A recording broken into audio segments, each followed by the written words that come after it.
de personnes, pas mal ça concerne toutes les populations.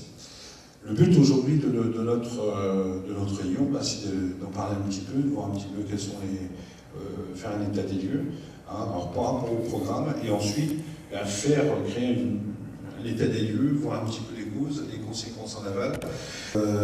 Là aujourd'hui, on ne sait pas où on va, on a une crainte, je veux prendre rendez-vous chez le docteur, pas moyen, je vais chez un ophtalmologue, je suis obligé d'aller à Dijon, voyez un petit peu comment ça se passe.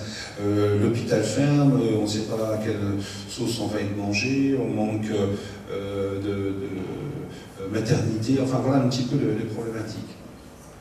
Alors l'association Big Bang, elle a été créée en 2011 suite bien au rapport qui avait été présenté en 2009 au Sénat. Donc, ce rapport a été présenté parce qu'en fait, je travaille depuis un certain temps sur le recrutement médical, sur l'activité de cette activité, et de là, je me suis rendu compte qu'il existait un certain nombre de problématiques.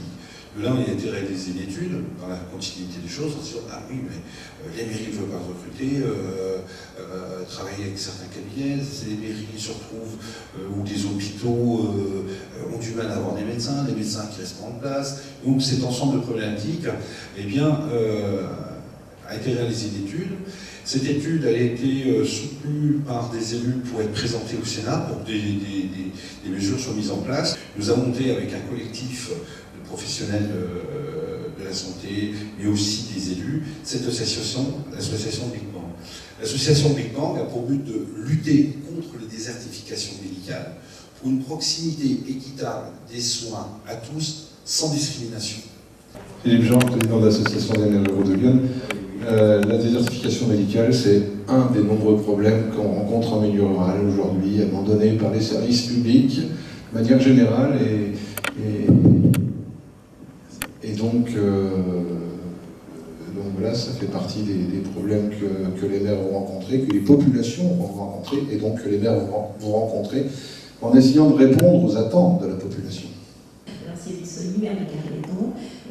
Donc oui, effectivement, Carré, c'est pas propre à Carré, mais c'est comme dans beaucoup de villages, beaucoup de bourgs, la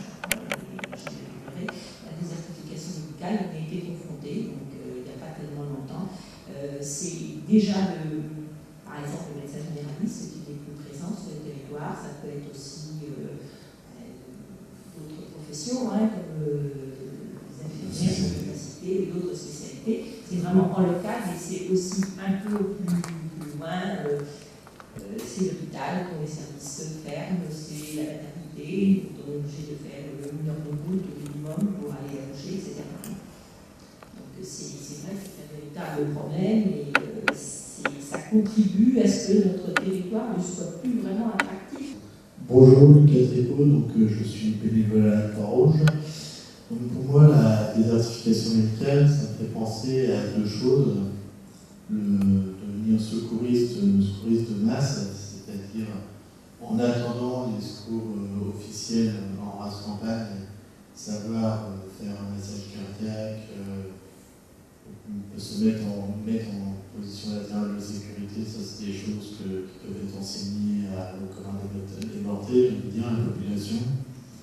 Et en cas de catastrophe, la Croix-Rouge et l'Union européenne ont travaillé de concert pour élaborer le concept préparé pour être prêt. Donc c'est un catakit à faire soi-même pour, en cas de catastrophe naturelle, avoir le nécessaire pour survivre en attendant les secours, les pompiers. Est-ce que vous ressentez, ce manque de médecins? Oui.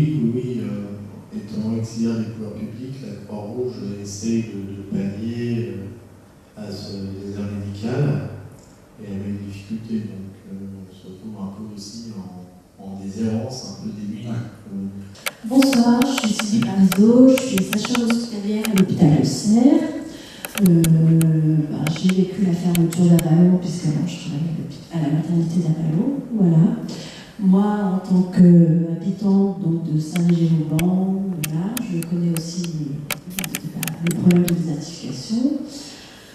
Voilà, il n'y a plus de pédiatre, il n'y a qu'une vacation faite par un pédiatre d'Auxerre 1 fois par semaine. Et donc, ma profession de sage-femme, les sages-femmes libérales aussi peuvent jouer un rôle dans la problématique de désertification, puisque bon, j'ai moi une consoeur qui s'est installée en début d'année à Vallon, à savoir que les sages-femmes soient, tout comme les gynécologues, à faire le suivi de grossesse et le suivi aussi gynécologique pour les femmes donc, en bonne santé, tant que tout reste dans la normalité, donc tout ce qui est dépistage. Donc voilà, ma profession aussi peut jouer un rôle. Donc voilà, c'est un problème pour tout le monde. Et c'est vrai que sur Avalon, il y a plusieurs médecins qui vont partir un petit peu en même temps. Donc voilà.